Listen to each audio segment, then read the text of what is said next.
Hello everyone. Gonna keep this video really quick.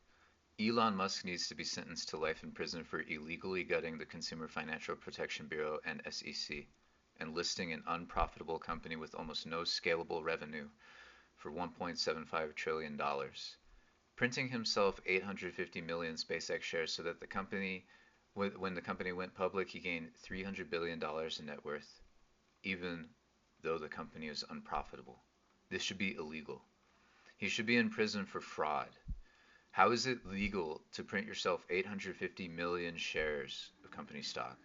May as well have printed himself 800 trillion shares. I mean, who would stop the guy? Think about that. The SEC that he gutted? Trump? Congress? Don't make me laugh. Trump's the one protecting him.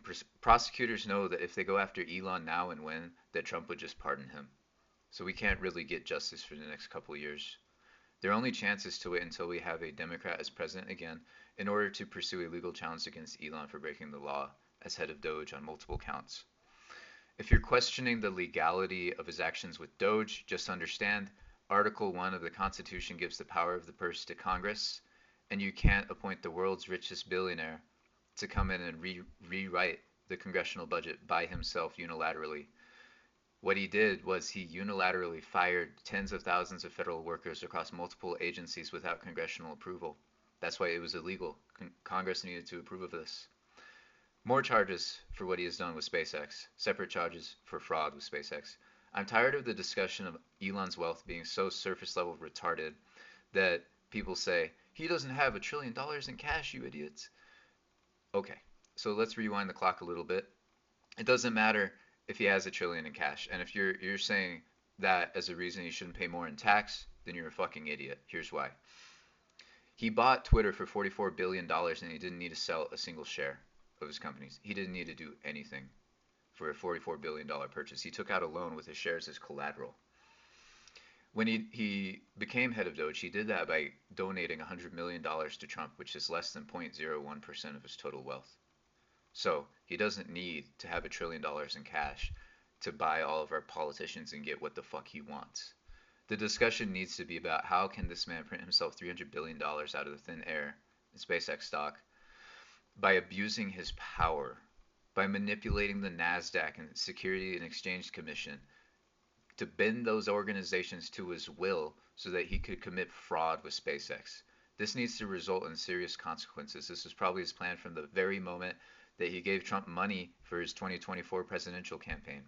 His goal was to become head of DOGE, gut the SEC and Consumer Financial Protection Bureau, which paid out over $40 billion to victims of fraud and scams, by the way. This was his plan the whole time. This guy needs to be in prison for life. Lock him up and throw away the key. This man is too dangerous. He has all of the politicians under his finger and he has more wealth than anyone could ever imagine. When politicians sell out for 30 grand per yes vote, people like Brandon Gill, Mike Lee, whoever else you want to think of, Marjorie Taylor Greene, they're all in the same group here. They're selling out for $30,000 yes vote. Hey, you want me to vote against raising the minimum wage for millions of workers? Oh, just give me $30,000 and I'll vote against it for you. That's what's happening behind the scenes, and Elon is manipulating everybody to think that he's not the swamp, but Elon Musk is the swamp. Republicans will act like illegal immigrants are taking our jobs and sucking away our money, but we can see right before our very eyes who has all the money. And it's the people like Elon Musk. And he may not be robbing you directly, but he soon will be when SpaceX gets listed in all these NASDAQ ETFs and then he starts being able to sell his shares. Every time he sells, he's taking money from everybody who has shares in these ETFs. Watch out, dude.